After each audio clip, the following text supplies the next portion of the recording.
Passing out to pick mine up. So we are going to be looking tonight at the book of First Kings.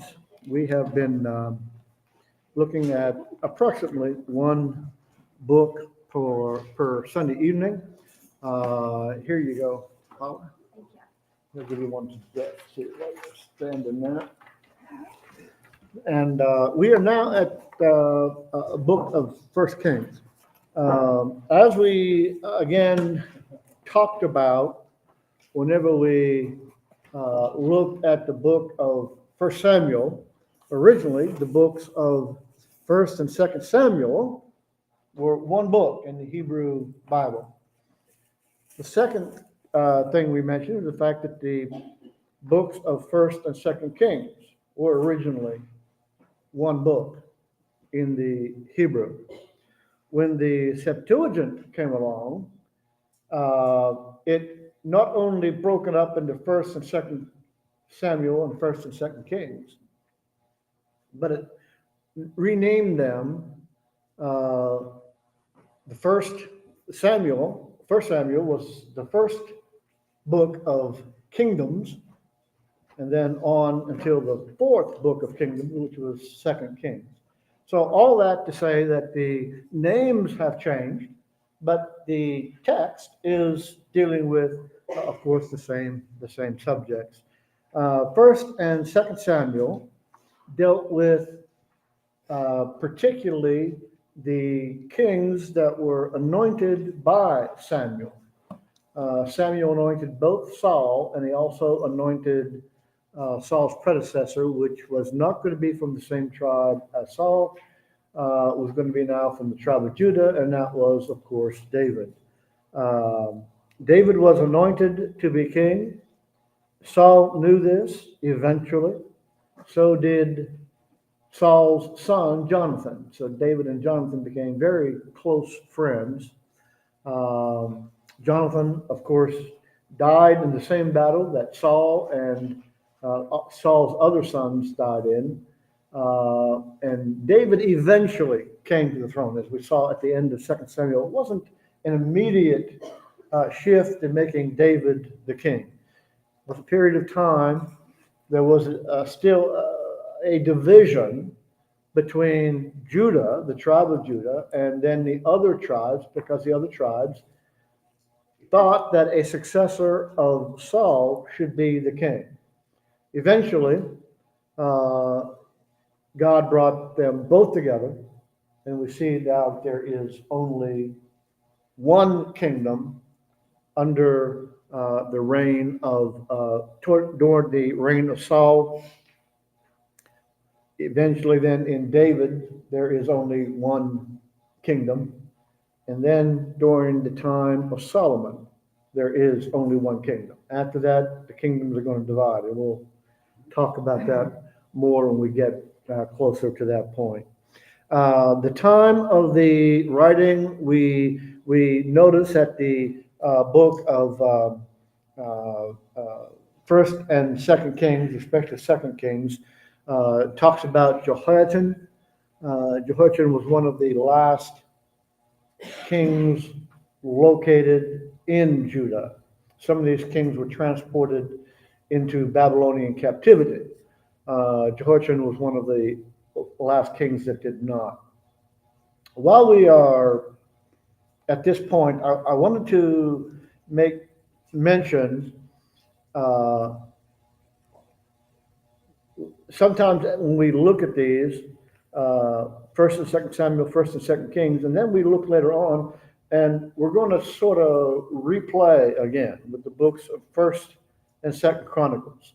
Why do we have two histories? There is the primary reason is that the books of First and Second Chronicles were written after the Babylonian captivity. The books of First and Second Kings were probably written right before the Babylonian captivity. Now, the reason for the writing of First and Second Chronicles, you'll notice a dramatic difference. First and Second Kings, especially when we get to the division in the kingdoms, when there are two different kingdoms, we see that the book of First and Second Kings makes reference to not only the kings of Judah, but also the kings of the northern kingdom, which is identified as the kingdom of Israel. So why is that significant? Because the books of First and Second Chronicles, although they mention some of the Israelite kings, for the most part, only pay attention to the kings of Judah. Why?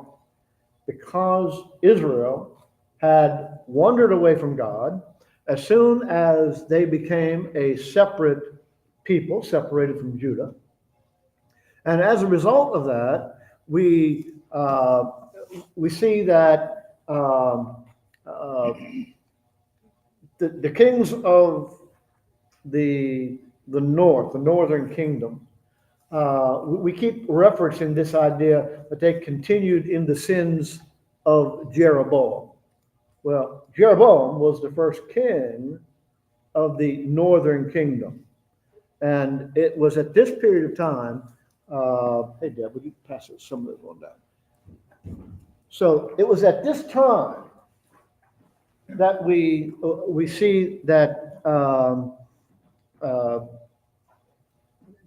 because of the set up of the two places of worship by Jeroboam, one at Bethel and one at at Dan, was now referencing the idea that even though God announced that Jeroboam was going to be king of the 10 tribes, he still was going to hold Jeroboam accountable for not following him. And we see that constant reference over and over again, that the future kings of Israel followed in the way of Jeroboam, that they were not faithful to God. So as we go on into the book, when is the book written? Probably during the reign of Jehoiachin, but again, there is no express time we can give for understanding when the book of First Kings was written. As we go into the general observations here, the book of First Kings contributes to the theme of the entire Bible in that it teaches that those who obey God's commandments glorified God. The purpose of First Kings is not to provide a record of events of national significance of Solomon's reign and of the divided kingdom, but to convey a message. The basic message of the book is that the people of God are expected to keep the commandments of God, and that there is a blessing in so doing and cursing for failure to keep his commandments. Even the kings were expected to obey God. And when they did, and when they did not, God refused to bless them. As the king goes, so goes the nation. We've often heard that statement. That is, if you will, a nutshell of understanding all of the kings of Israel. Whenever the king was following after God, the nation, to a great extent, followed God. I won't say that they were perfect in their obedience to God, because they certainly weren't. But the more honorable the king was in favor of obeying God, we see that the more God blessed that particular person. And there are several good kings mentioned from the lineage of David, the kings of Judah, but there is nothing good ever said about any of the kings of the northern kingdom. And that's something that we need to understand. As soon as they set up two places of worship, which God did not ask them to do, they were in God's disfavor. And they continued that way until finally the 10 tribes are taken away into Assyrian captivity. Now, the difference between the Assyrian captivity for the northern kingdom and the difference between the Babylonian captivity for the people of Judah is that God promised to bring back the people of Judah, never promised to bring back those of the northern kingdom back to their land. And of course, God did not do that. And so often you hear the phrasing of the lost 10 tribes. Well, that's essentially why. were they all lost? The answer is no. Why? How do we know that the 10 tribes, or of the 10 northern tribes, weren't just dissolved and gone? Well, we have records in the New Testament. We see people from the tribe of Benjamin. We see people from the tribe of Simeon. So these people are mentioned in the New Testament, and they wouldn't have been if the 10 tribes are completely lost. The majority of them are carried off into captivity, never to return, but not all of them. These All right. the Samaritans, Jesus talks, or John talks about the Samaritans, weren't they? The Samaritans are a different story. Okay. Okay. That's when they intermarried, right? Yes. During the Assyrian captivity, the Assyrians, first of all, carried the people of Israel out. That sort of creates a void in the land. And the Assyrians didn't want to do that. So they brought in their own people. And the Assyrians then became the Assyrians that were brought in. And they weren't always Assyrians. They were people from other nations likewise, brought in to cultivate and take care of the land that was conquered by Assyria. These people were told that they had to worship, interestingly enough, the gods of Israel. Well, what was Jeroboam doing as far as worshiping God? He was worshiping God, but he was worshiping at Dan and Bethel, two locations that God did not approve of. So as a result of that, they were saying they're worshiping God. In reality, they were following what Jeroboam was doing. And that misunderstanding of who the God of Israel really was led to the Samaritans in their mistaken belief that as long as they continued to follow what the Israelites were doing, that they would be okay in the eyes of God. And so that sort of explains where the Samaritans come in. All right? Anybody else with any comments, questions? Okay, if you ever do, just pick up your hand or whatever and get my attention in some way so that I can deal with that. Again, there are, throughout this entire period of time, we need to keep in mind that God has made promises. And again, sometimes we look at history and we say, how in the world did God ever fulfill that promise? Whenever, during the time of Esther, whenever the king gave out a decree that all the Jews were supposed to be killed, you kill all the Jews, what happens? God's promises are going to fall apart. But we see that because of Esther and Esther's role in this period of time, that God preserved Judah just like God said he was going to do so. So again, a lot of the context of the book of, in fact, all four books, 1st and 2nd Samuel, 1st and 2nd Kings, is this preservation of God's people. Even when God's people rejected him, God does not reject them. It's always them turning their backs on God, never God turning his back on his own people. So as we see this unfold, again, we understand God made promises hundreds of years before.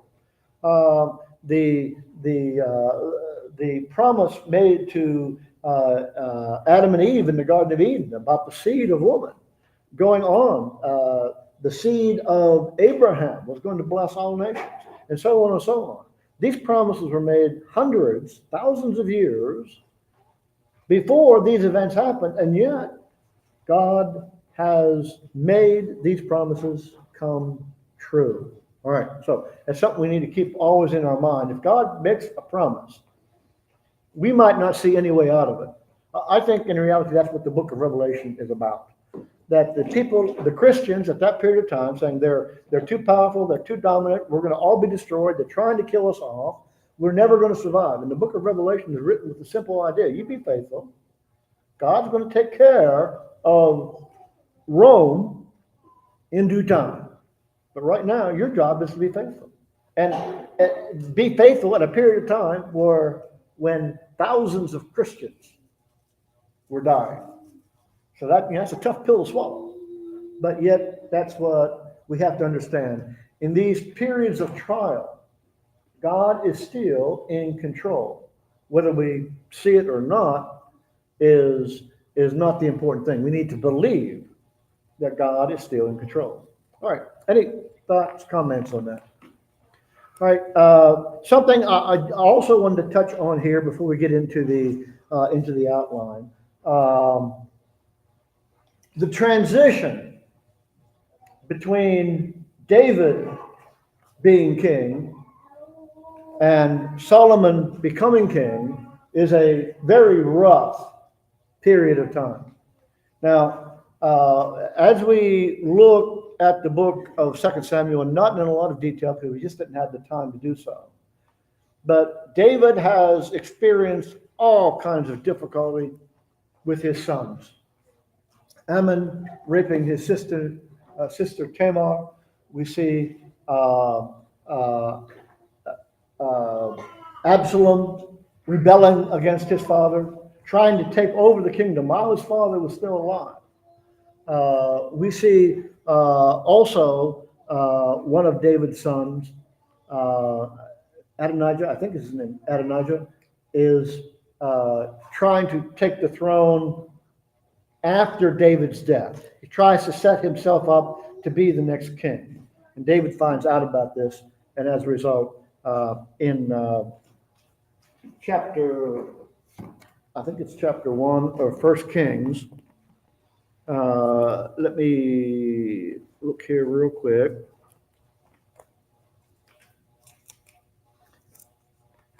In chapter 1 of 1 Kings, yes, we see that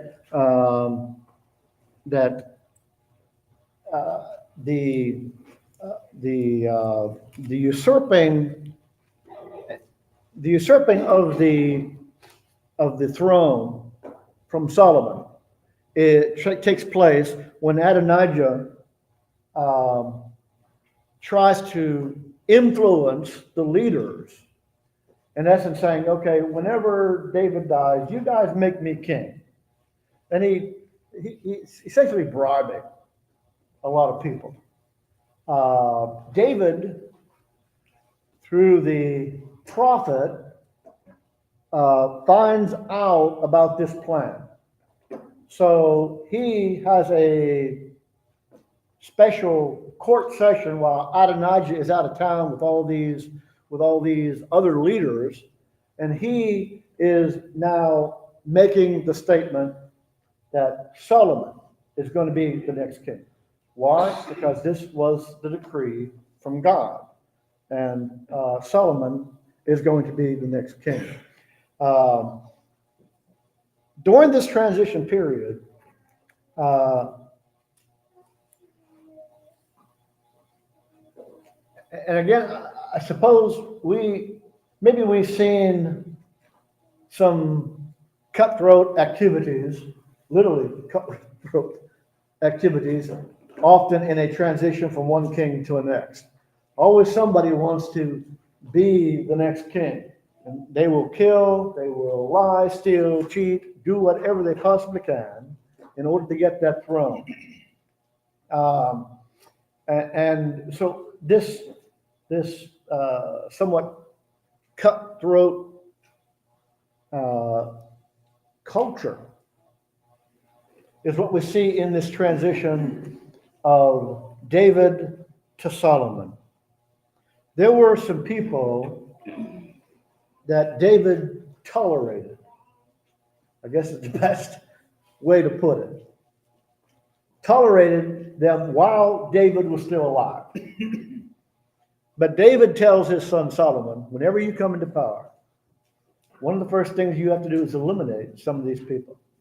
One of them was his own general, Joab. Joab is a really interesting character. I'd like to spend a lot of time just on Joab. Because sometimes we look at Joab and say, boy, he's a great king, a great general, a great leader. And he was a great general. And then you look at him and say, boy, he is a wicked person, evil. Whenever David is trying to make a truce with, remember, the people of Absalom, some of the followers of Absalom, one of them was Abner, his king. So when David's trying to bring these two groups back together again, Joab sees danger in allowing Abner to still live. So even though David proclaims this time of peace, Joab stabs Abner and kills him. So again, it's cutthroat. It is very wicked in the way sometimes these problems are dealt with. Yeah. I'm gonna say there's an awful lot of times you look at Joab and you can see where Joab is actually trying to do what's best for David, and a lot of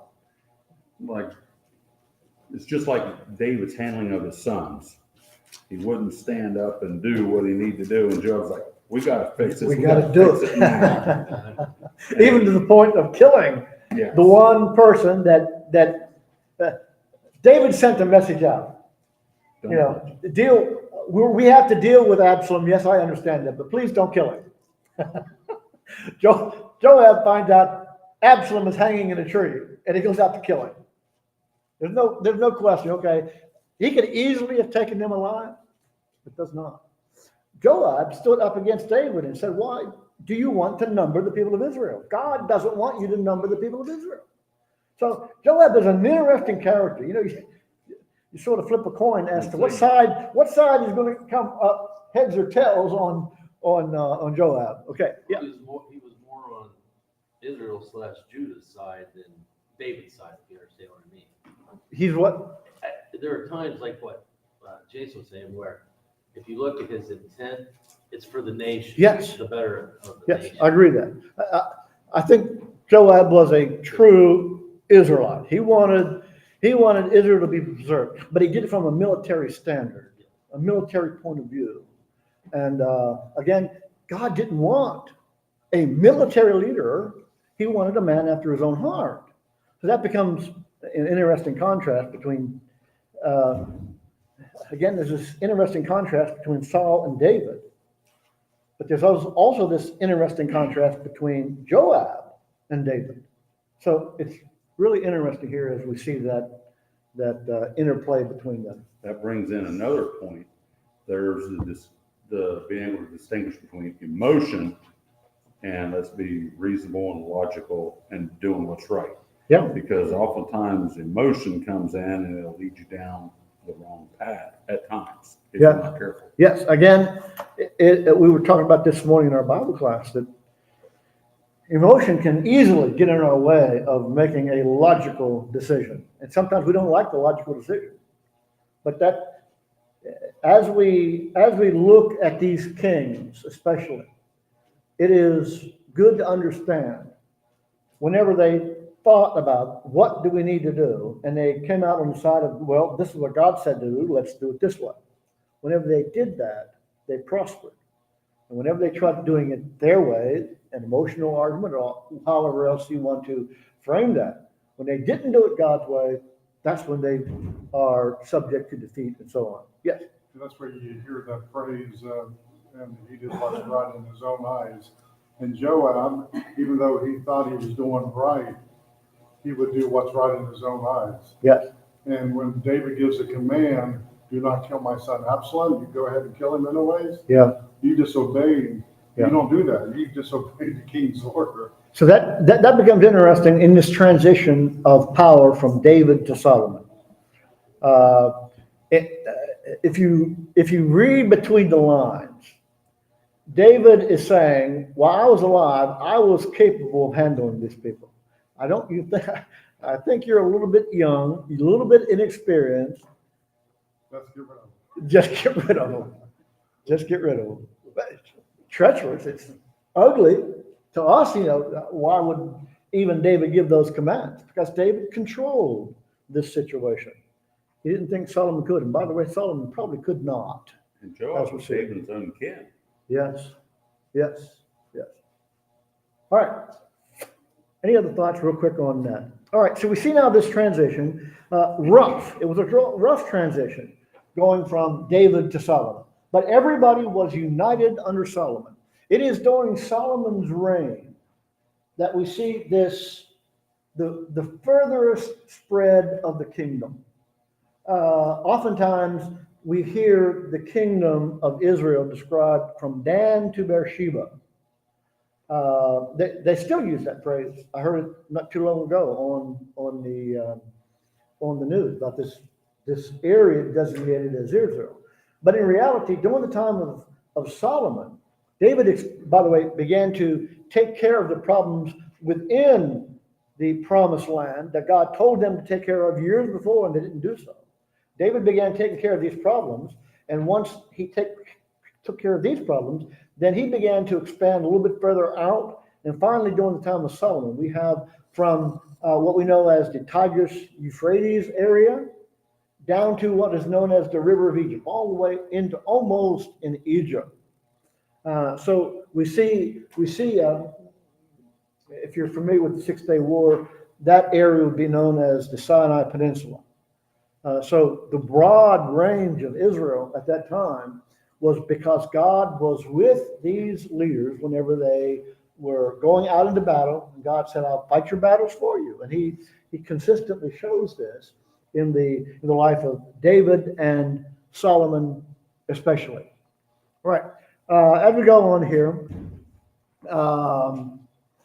we see in chapter 3, Solomon has a dream. And we are probably familiar with this whenever God tells Solomon, I'll give you anything that you want. And of course, Solomon prays for wisdom. Now, we don't want to stretch that too far. Most people want to stretch it beyond what Solomon is asking for. Solomon wants wisdom in governing the people of Israel. The general concept of wisdom is not what he's praying for. And we need to understand that. Why? Where does wisdom come from? Wisdom comes from God. That's what James says. You're lacking wisdom, pray to God, and God will give it to you. All right? What is, Solomon is praying for wisdom. God grants it. But then we look at Solomon's life, we say, how messed up can you get? Where is the wisdom in this? Don't look at his spiritual life. Look at the extent to which Israel expands itself. That is what he prayed for. Give me this wisdom to control this area as best I possibly can. Making decisions that are best for Israel. Maybe not even decisions that are best for his life. Because we know he's going to make some decisions here that are really horrendous. So it's not general wisdom in all aspects. It's specific wisdom. Help me to lead this nation. God says, well, because you didn't ask for riches or popularity, fame, and things of this nature, I'm going to give you the riches. And we see now literally riches pouring in from all over. Why is that the case? Number one, people don't want Solomon to come in and attack their nation. So what do? They're paying him money. You stay in your territory, we'll pay you. A lot of the treaties that were made at this period of time, again, not speaking about a general wisdom, but speaking about a wisdom that will benefit Israel. That's where the 700 wives and 300 concubines come in. It doesn't make sense as far as wisdom is concerned. It does make sense if you're making these treaties with the nations out around you, and notice some of the nations particularly mentioned, Egypt, the Amorites, and others. Why was he making these treaties? To keep them from attacking Israel. And so oftentimes the way you make a peace treaty is, you give me your daughter to marry, and we'll make this agreement that you don't attack me. Right now, the logic is, let's say you're Pharaoh in Egypt, and you don't want Solomon angry at you. So what do? You allow him to marry one of your daughters, and now we have this sort of truce between us, because my daughter is living there in Jerusalem with Solomon. Therefore, I'm not going to attack in case my daughter might get in the middle of all this. Likewise, now that I have given my daughter to him, he is sort of under obligation not to attack us. So as far as political decisions, it might be a good strategy. It's never worked in times past, but it was the best strategy that they had at that period of time. So Solomon's praying for wisdom should not be extended beyond what it was. He wanted to be able to rule his kingdom with as much precision and accuracy and making Israel safe. That was his intention. That was his goal. That worked because it's during his entire life. The nations around about him feared Solomon, and they did not attack because of these political strategies that Solomon had worked out. As we again, we talked about, God makes him extremely rich, identified as being the richest person in the world. This is where we start seeing the display of gold everywhere. The dishes that his court ate off of were gold. The shields that his servants, his armored guard around him, the shields were made of gold. So we see all this gold just every place. In fact, the statement is made that silver was, like we would say, gravel. It just don't even count the silver. There was so much. It's like gravel.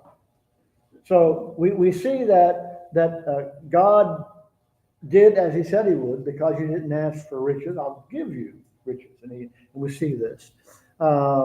We see several examples of Solomon's wisdom. We're all familiar with the story of the two women who claimed the same baby.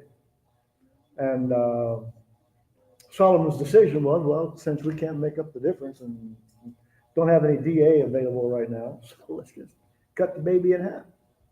And of course, it's the mother that spoke up and said, to preserve the life of my baby, you let this other woman have her. All right, so we see several of these indications of good judgment, good wisdom, as far as making decisions are concerned in regard to the kingdom. So that's where the wisdom comes in. Again, we don't want to stretch that out too far. Two things that Solomon builds that we want to take notice of. First of all is the temple.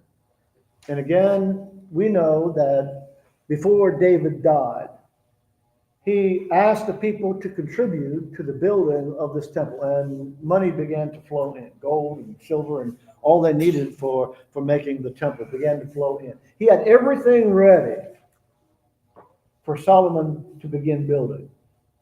Yet, here's one of the unwise decisions. Solomon was also in the process of building something else. What was it? His palace. And he built the palace. The palace was completed before the temple, even though the temple was ready to go. All he had to do was just say, go, and it would have been completed. So he spends probably more man labor on completing his palace before the temple is completed. So that's, again, a decision that Solomon makes, which probably isn't the best thing to do. Some interesting things.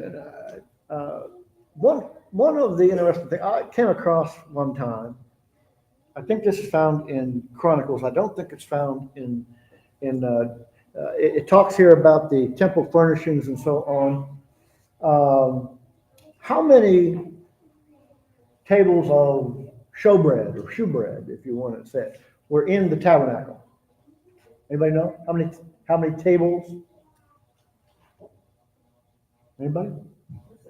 One. How many candelabras? You know, we see the Jewish symbol of this candelabra. How many of those were in the tabernacle? One. How many were in the temple? 10. Each of the table of shewbread and the candelabras. Things changed. By the way, this was at God's approval. We've got to be careful about this. You know, whenever David first requests building the temple, things had to change. If God grants this decision, things have to change. Why? Because the tabernacle was a movable structure. We're talking about a very detailed, complex temple that David once built. And it's not going to be movable. As a result, things had to change from what the law of Moses said. So in essence, the law of Moses was amended to accommodate David's temple. This is, by the way, where music is introduced, because the Levites, who were once regarded as tabernacle guardians, are now put to use in other ways. One of them was, we now have these musical instruments and this orchestra developed from this period of time. Again, with God's approval. We've got to understand these things were done with God's approval. All right? So the law of Moses had to be amended, had to be changed to make accommodations for all these different things. I'll not take too much more time on that. We have the dedication of the temple. How do we know that God approved? Now, he gave David permission. We know that it was reluctant on God's part, but nonetheless, he gave David permission. How do we know of God's approval as far as the temple was concerned? The cloud came down and descended. When did it happen before? At the dedication of the tabernacle in the middle of the wilderness at Mount Sinai. The same thing happens here, again showing God's, if you will, presence descending upon this. There's an interesting story in the book of Ezekiel. Ezekiel sees a vision, and what he sees is terrifying. In his vision, remember, Ezekiel was a prophet at the beginning of the Babylonian captivity. He was one of the first people carried into Babylonian captivity. Jerusalem is still standing. The temple is still standing. But Ezekiel sees a vision. And his vision that he sees is that this cloud rises up out of the temple and goes over and places itself on what we know as the Mount of Olives. Symbolizing what? God left. God's no longer there. Israel's no longer protected. Babylonians now can come in, and they did come in. They just didn't destroy Jerusalem. They obliterated Jerusalem, killed people. And again, tragic, very tragic story. But again, it's the idea when God leaves, we are in trouble. We are in trouble. God left in Ezekiel's vision. We see that Solomon's payment to Hiram, who was working on this for years and years, is rather interesting because Hiram wanted several cities. Hiram becomes upset because he looks at the cities and said, you know, I built you this great temple and I built your great palace, and you're giving me, I forget what it was, 10 cities or something of that nature, and they're average. They're not great cities. So there was that problem when Hiram wanted to was receiving his payment from Solomon. The visit by the Queen of Sheba. Again, we know that whenever she had heard about the wisdom of Solomon, and by the way, Jesus refers to this in the New Testament. Whenever he says that the Queen of Sheba, whenever she comes up and she looks at not only the wealth, but the popularity and the power and the wisdom of Solomon. And she makes the declaration that half of it has not yet even been told about the greatness of Solomon. Interestingly enough, Jesus, talking about himself, says, talking about how the Queen of Sheba saw this magnificence in Solomon, and his statement is, behold, a greater than Solomon is here, referring to himself. So, interesting sidelight on that. Solomon's Folly, chapter 11. A lot of problems. He marries these foreign women. Again, keeping in mind here, God gave instructions. Whenever Moses receives the law on Mount Sinai and tells the people, there's this interesting part of the law of Moses that describes responsibilities of the king. What king? They didn't have a king during Moses, didn't have a king during Joshua, didn't have a king during all the judges. First king was Saul. But yet, hundreds of years before they had their first king, God knew they were going to get a king and already laid out the responsibilities of the king, what the king can and cannot do. One of the things is making alliances with foreign nations. And what does Solomon do? Makes alliances with foreign nations. This is where all these women come in. What's the big problem? Is it the women? Not really. It's what they worshiped. There's east of Jerusalem, you see, Solomon now has a problem. The problem is he wants to understand that people of Israel worship the one true and living God. And yet he has all these women who want to worship their own gods, multiple gods. One of them, by the way, one of his wives, would be familiar with the god Moloch, and another is Shemash. These gods required babies be sacrificed to them, not the gods. They don't exist. But people who created the gods said, these gods are satisfied or only appeased if we offer children to them. So these were terrible, terrible gods. Well, Solomon says, I can't bring these into Jerusalem. So just outside the walls, east, probably close to the Mount of Olives, if it wasn't the Mount of Olives, they had this location that was basically, it was the Hill of Shame, where all these women could set up their idols, and they would go outside the city of Jerusalem to worship their idols, and then they would come back into Solomon's palace. But we see here that this idea of allowing them to bring these gods into the nation of Israel was an abomination, and God is very displeased with this. Because of this, he said that he is going to take the kingdom away from Solomon, and he's going to divide the kingdom. He's already got the person picked out. The man's name was Jeroboam. He used to work in the court of Solomon, but he had to flee to Egypt.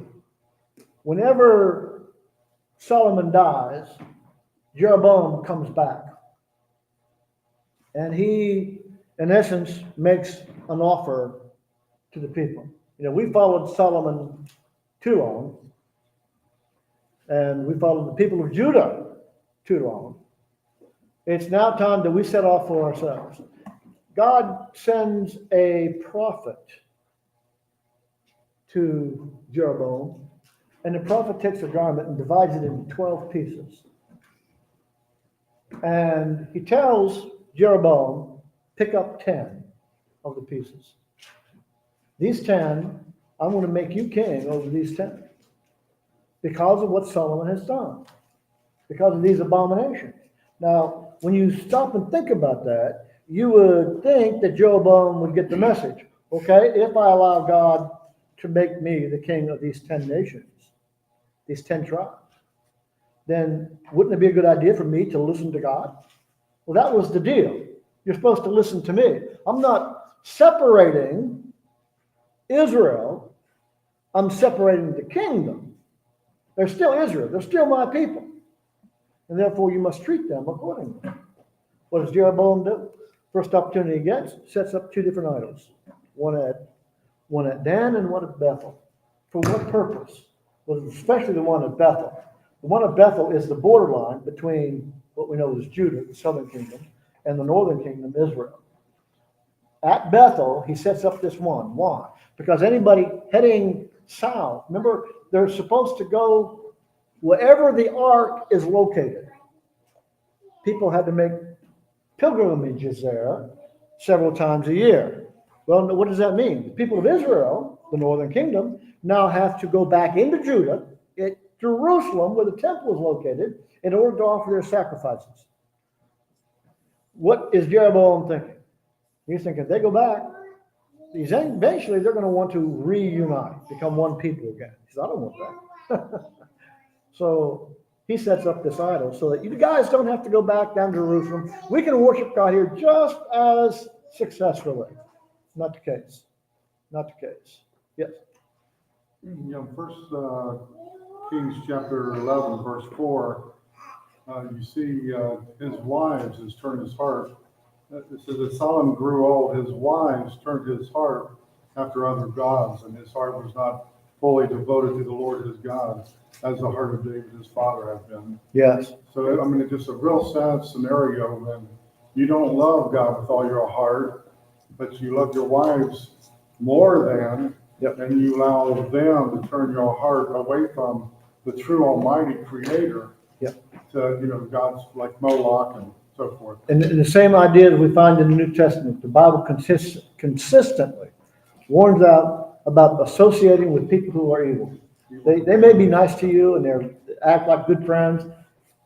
We can't associate with them. Why? Because they could easily drag us into their way of thinking.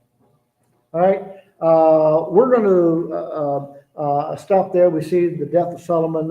Again, as we pointed out, Jeroboam takes care of the northern kingdom. Remember, by the way, there's this decision that's going to be made right after the death of Solomon. And that is, who are the people going to follow? And remember, the Rehoboam gathers counsel and says, what should we do? What should we do? And remember, we have two different councils going on.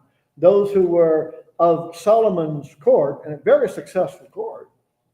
You would think that maybe you might listen to these guys. They've been successful for all these years. And then you have the younger generation, the same age of Rehoboam. And he asked both groups. And the people, of course, they come to him. The reason this conversation takes place is that people said, you've got to reduce the taxes. And again, you think about all the gold that was in Solomon's kingdom. Couldn't they reduce the taxes? And that's what they were asking Rehoboam to do. Rehoboam took counsel from the older and the younger. The younger went out and said, I'm gonna make the burden even more troublesome. What happens? There goes 10 kingdoms, just like that. So we see one of the causes of division. There are others, but we'll not go into those this time. Now the rest of First Kings, and then we're going to go into Second Kings, shows about both the kings of Judah and also the kings of Israel. They overlap. Some of them are very short periods of time. Others are rather lengthy in time. But they all show the same thing. Whenever God is pleased with what the king is doing, then he's going to bless them. That only happens infrequently with the kings of Judah. It doesn't happen at all with the kings of Israel. They just become very wicked people because they get further and further away from God. Okay, any final thoughts, questions you want to bring out? If not, we are going to stop there. Denny, you have a couple songs for us? Okay, you can just go ahead and go right into our song service now.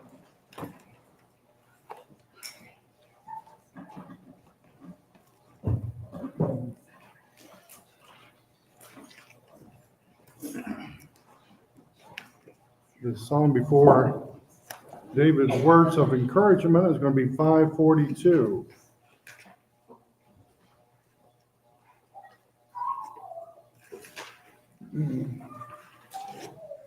Now, please mark your hymn books to number 263. 263 will be the song of encouragement. 263.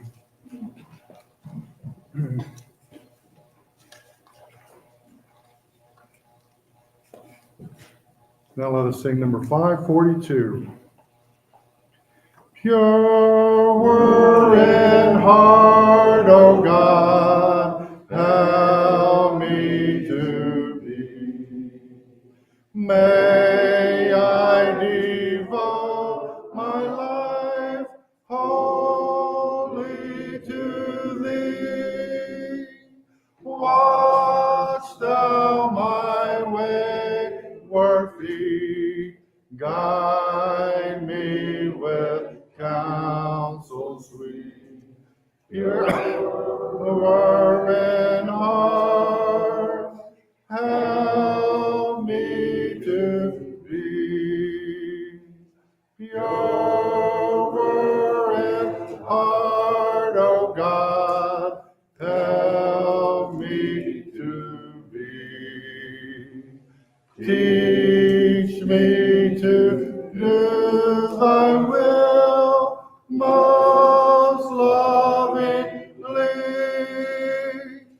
Be Thou my friend and guide. Let me with Thee abide. Pure in heart, help me to be. Pure in heart, O God, help me to be. That I Thy holy face one day may see. Keep me from secret sin. Reign Thou my soul within. Pure in heart, help me to be.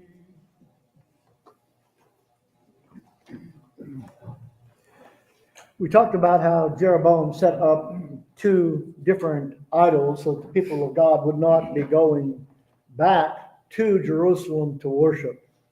On one occasion, God sends a prophet while Jeroboam is offering sacrifices on this one altar in Bethel.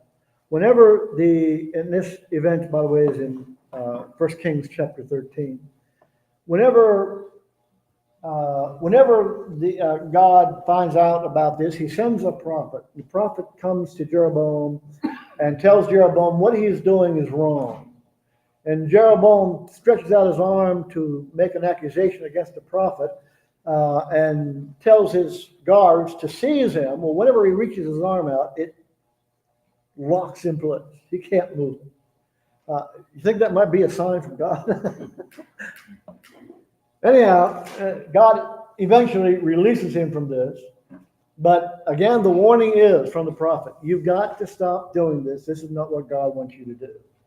Now, here's the interesting rest of the story, as Paul Harvey would say. This prophet, before he goes down, was told, don't you go to the left, don't you go to the right, don't you stay with anybody, don't do anything. You go in, you deliver the message, and then you come back out. The prophet, whenever he was there was a false prophet, and his sons found out that this prophet of God, by the way, that indicates something. A false prophet can recognize a real prophet when he sees one. He knew that this man was a real prophet, wanted to talk with him. And he sends out messengers, please come to my house. And the guy says, no, he says, I can't do that. The Lord doesn't want me to.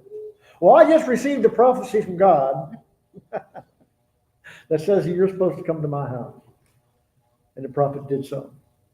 Sadly enough, the man dies.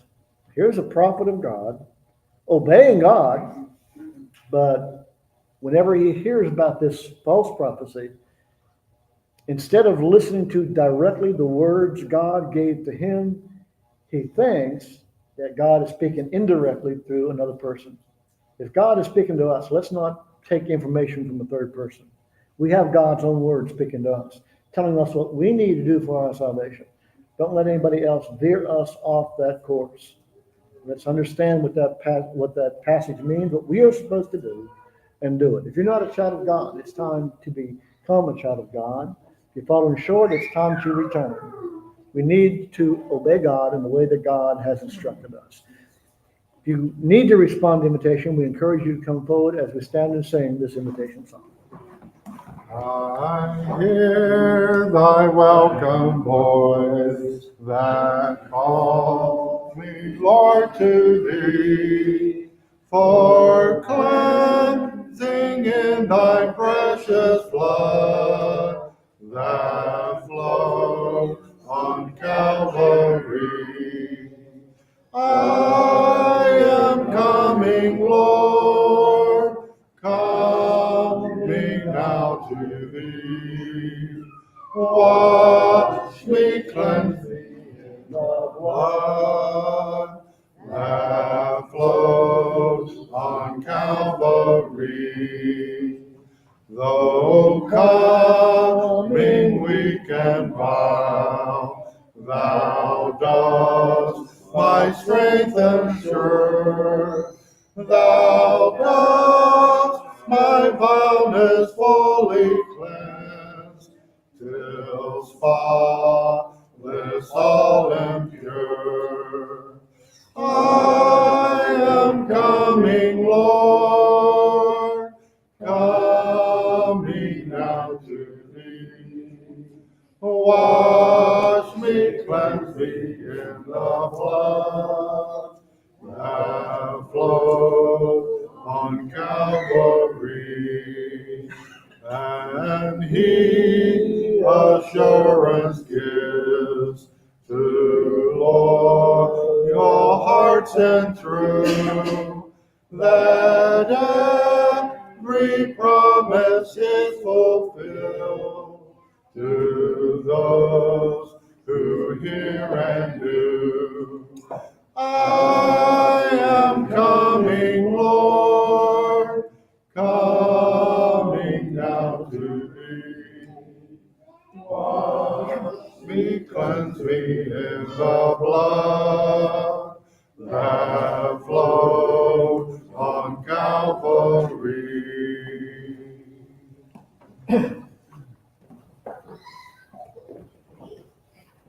Is there anyone who needs to partake of the Lord's Supper tonight? Yeah, Jason, you'll be in charge of that. You go back. You want to just wait till the Yeah, announcements? we'll go ahead and go through the announcements. We want to remember those that are sick and shut in, and our folks, also families that have lost loved ones. We won't not forget those. A lot of family around here lost a lot of death this week, so we need to keep those in prayers. Anyone else tonight? Any other message? I just need to talk to you, Dave, and Jason there before we get out of here. You can do that. All right. Anything else? Okay, we're gonna take her and I'll give the prayer here. Let's bow in prayer. Our most kind and gracious Lord, Father, we thank you for the day. Father, we ask that you be with those that are traveling back home, give them a safe journey, Heavenly Father. Be with those that are in need right now, Lord. And Father, we ask you to be with those that don't know Christ. We ask it all in Jesus' blessed name. Amen. Amen.